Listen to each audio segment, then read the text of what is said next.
du pôle d'avocats de Ousmane Sonko sur l'affaire Adji Sarr suite boutée accusation donc de maître Juan Branco contre 2 coopérants français au Sénégal. L'État donc français porte plainte contre l'avocat. Il lui est donc reproché d'avoir mis en danger des fonctionnaires français au Sénégal en accusant 2 coopérants donc français en les citant de par leur nom. C'est ce qu'a fait que justement donc l'État français a porté plainte contre l'avocat maître Juan Branco. En 4 ans donc de la disparition de son secrétaire général, le Parti socialiste va se souvenir samedi d'Ousmane Tanor Dieng. Ce sera donc 4 ans qu'Ousmane Tanor Dieng nous a quitté, justement un homme de grande dimension qui a marqué son époque par ses qualités exceptionnelles qui forcent l'admiration et le respect. Ce sera donc samedi que le Parti socialiste, je dirais même le Sénégal, va se rappeler de cet homme donc d'une grande dimension, Ousmane Tanor Dieng, pour parler de politique cette fois-ci donc avec un autre journal qui fait en tout cas de la une des journaux ce matin. Il s'agira du journal L'As Quotidien, choix de Macky Sall présidentiel, ce signe donc qui justement nous conforte. Amadou Ba sera-t-il le successeur du président Macky Sall?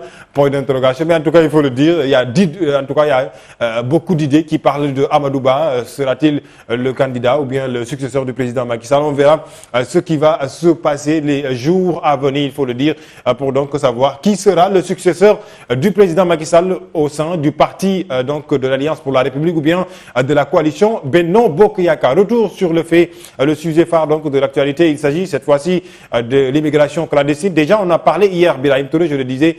Est-ce qu'on ne va pas le saluer d'abord, Thialalou? Oui, bonjour. Bonjour Alamine Senghor, bonjour Tchala, bonjour également aux auditeurs de la RLFM, téléspectateurs de la TV, mais également les internautes qui nous suivent sur nos différentes plateformes. Et bon, je vais faire comme Alamine, je joins mes propos et mes salutations à ceux de Alamine Senghor. Comme tous les matins aujourd'hui, c'est lui qui me supplante sur ça, tout simplement, parce que il y a une demande d'explication pour toi. Demande d'explication, d'accord, je vais m'expliquer. D'accord. Je vais m'expliquer.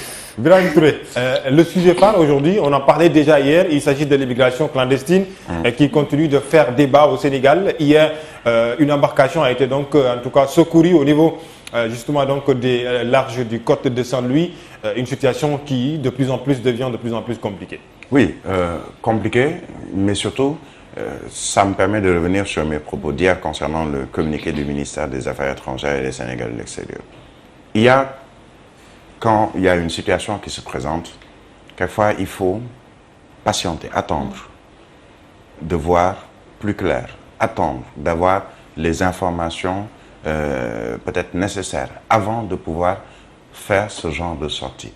Pour moi, c'était plus une sortie, je dirais pas populiste, mais en réaction à d'autres sorties de l'opposition. On a entendu Aminata Touré, on a entendu ou lu Pape Djibril Fall, on a entendu ou lu Pastef avec Ousmane Sonko, Bougane Gueye Dany, c'est-à-dire des leaders de l'opposition qui se sont prononcés avant le ministère des Affaires étrangères et des Sénégalais de l'extérieur sur les conditions ou la condition, je dirais, de plusieurs migrants, pas seulement des Sénégalais, mais des migrants qui ont pris départ à Kafountine, ici au Sénégal, dans le sud du Sénégal.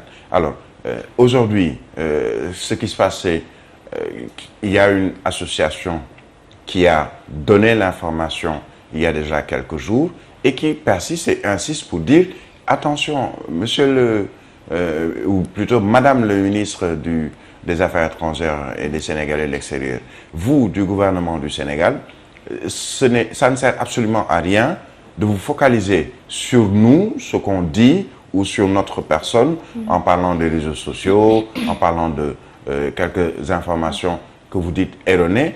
Votre attention devrait plutôt se focaliser sur comment faire pour faire chercher ou rechercher ces différents bateaux et les migrants ou personnes qui sont dans ces différents bateaux.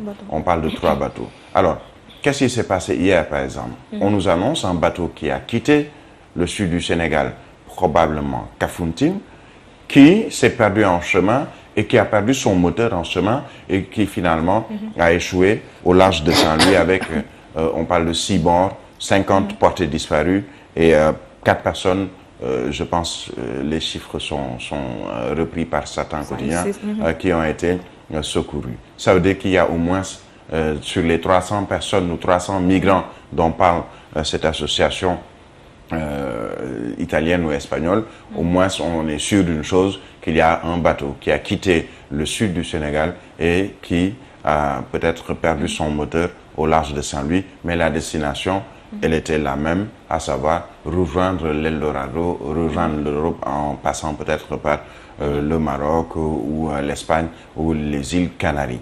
Alors, est-ce qu'aujourd'hui, le ministère va encore sortir un communiqué pour dire que nous persistons et signons que les propos de cette association sont dénués de tout fondement? L'intérêt aujourd'hui, c'est surtout de faire en sorte que ces personnes, puisqu'il y a des Sénégalais, hier le quotidien Libération parlait d'autres nationalités, notamment des pays frontaliers au Sénégal, à savoir la Guinée-Bissau, Guinée-Conakry, on parle même de Sierra Leone, qui étaient dans ces différents bateaux. On a parlé de bateaux qui auraient été aperçus vers le dimanche ou le lundi. Il faudrait activer peut-être les réseaux internationaux pour le Sénégal, pour voir comment retrouver ces différents bateaux. Quand le ministère nous dit qu'il y a quand même 256 migrants ou Sénégalais en situation de détresse qui ont été sauvés au large du Maroc et qui aujourd'hui sont en passe d'être rapatriés sur le Sénégal, entre 256 en quelques jours et 300 dont on parle à côté sur ces différents bateaux, il n'y a pas grande différence. Cela veut dire que le problème, il est là. Est-ce qu'il ne faut pas s'appesantir sur le problème, puisqu'on parle de migration irrégulière ou migration clandestine? Il fut un temps, on a activé autant d'institutions, de projets, de programmes pour faire stopper cette hémorragie, je dirais, des jeunes du Sénégal vers l'Eldorado ou le probable Eldorado. Et c'était déjà sous Maître Abdoulaye Wade. On a vu pendant une période que cela s'est estompé, mais depuis quelques semaines, depuis quelques mois, on parle d'une recrudescence de ces tentatives de certains jeunes Sénégalais et même d'autres nationalités de passer par le Sénégal ou de prendre des parts au Sénégal pour se rendre en Europe en passant peut-être par les îles Canaries. Ça veut dire qu'il y a eu quelque part une rupture ou en tout cas peut-être un espoir perdu par ces jeunes qui, malgré une petite accalmie qu'on a connue durant quelques années sur le flux migratoire, les va-et-vient de ces pirogues. Hier, par exemple, on a montré en photo un jeune assis sur sa moto Jakarta. On m'a renseigné après que c'est sa deuxième tentative d'aller vers les îles Canaries, en tout cas en empruntant ce qu'on appelle les pirogues de fortune, Bassa ou Barsak, Galulocho, quel que soit le nom qui est donné. C'est sa deuxième tentative. Malheureusement également, pour cette deuxième tentative, moi s'en est suivi. Cela veut dire que certains ne rechignent pas à tenter d'aller vers l'Europe. Pourquoi? Tout simplement parce que peut-être ce qu'on leur propose au Sénégal ne leur suffit pas. Peut-être parce que le propos que l'on tient envers ces jeunes, et même moins jeunes, hommes comme femmes, ne suffisent pas. Tout simplement parce que les propos qui sont tenus à l'endroit de ces jeunes ou des recommandations ou autres projets qui sont proposés à ces jeunes ne suffisent pas ou peut-être ils n'ont pas trop confiance au régime en place. Pas seulement ce régime, ce fut le cas avec le régime de Maître Abdoulaye Wade. Quel est le problème? Comment trouver une solution? Est-ce que l'État n'est pas impuissant également? Mais l'impuissance de l'État est manifeste, par exemple, quand, par manque de puissance ou une certaine impuissance, ben, on se met à écrire un communiqué pour dire non, vous n'avez pas raison, vous avez tort, il n'y a pas d'informations que l'on puisse étayer concernant des gens qui sont dans 3 embarcations différentes. Vous nous parlez de 300. On a vu sur les réseaux sociaux des chiffres. On a vu sur les réseaux sociaux des gens s'appesantir sur le sort de migrants. Mais nous, en tout cas, le gouvernement du Sénégal, à travers le ministère des Affaires étrangères et des Sénégal de l'extérieur, on n'a pas une information vérifiable ou fiable concernant ceci. Mais allez chercher l'information. Allez activer, je pense que normalement, ça doit être fait, les différents organes qui ont en charge justement la lutte contre l'immigration. Il y a au-delà dans l'armée sénégalaise, notamment à travers la marine nationale, mais aussi l'armée de l'air, pour essayer de faire des recherches concernant ces différents bateaux qui ont disparu. Il y a la diplomatie également, puisque il y a le Maroc qui est un pays partenaire, il y a ces pays qui sont peut-être traversés, ou les eaux territoriales de ces différents pays qui sont traversés par ces bateaux de migrants.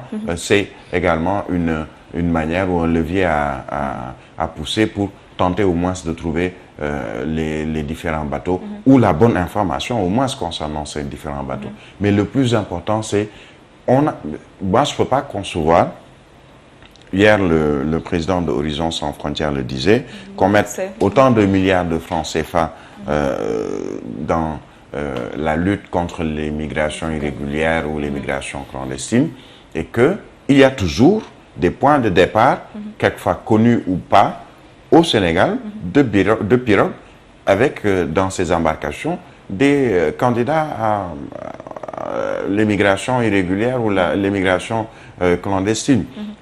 D'où est-ce qu'ils partent? On parle de Kafountine pour peut-être le dernier lot de migrants qui a quitté le Sénégal ou qui voulait quitter le Sénégal. On parle de Saint-Louis, on parle de Mbour, on parle de Joal. On connaît un peu les...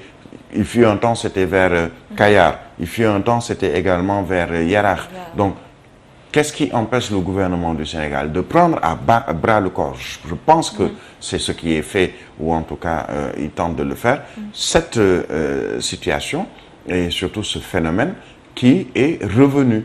Il y a quelques années, on parlait de Barça ou Barsac. On n'en avait plus parlé, ou on l'avait oublié pendant une période, même si ça continuait, mais peut-être à des proportions moindres. Mais aujourd'hui, quand on parle de centaines de migrants subsahariens qui sont déjà dans des difficultés dans les pays peut-être d'accueil ou les pays de transit, le cas par exemple pour la Tunisie, le cas pour le Maroc dans l'enclave de Dakhla, ou plutôt la partie marocaine de Dakhla, entre autres.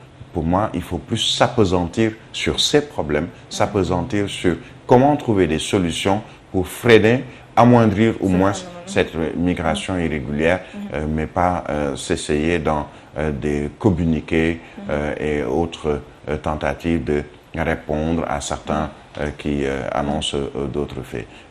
Je pense que c'est plus ça l'intérêt du Sénégal. D'accord. En tout cas, selon les informations, ces pirogues sont parties de Kafountine, mais ce n'est pas encore confirmé parce qu'il y a d'autres qui parlent également de Joal. Brahim l'a dit tout à l'heure. Bien sûr, Brahim a déjà signalé, en tout cas, les sites les plus connus, en tout cas, par rapport à cette situation, pour faire le départ vers, donc, comme l'a dit Ibrahim Touré, l'Eldorado, maintenant au gouvernement du Sénégal de prendre des mesures d'avance pour justement veiller sur le large des côtes du Sénégal pour qu'encore une fois, qu'on puisse faire face à cette situation et empêcher peut-être les jeunes qui sont ambitieux, je dirais, entre guillemets, les jeunes donc qui ne voient rien, absolument rien, qui ont perdu l'espoir, comme on le dit, donc, pour rester au Sénégal et de pouvoir travailler et tech qui vit comme nous. Maintenant, on verra donc au gouvernement du Sénégal. Encore une fois, je le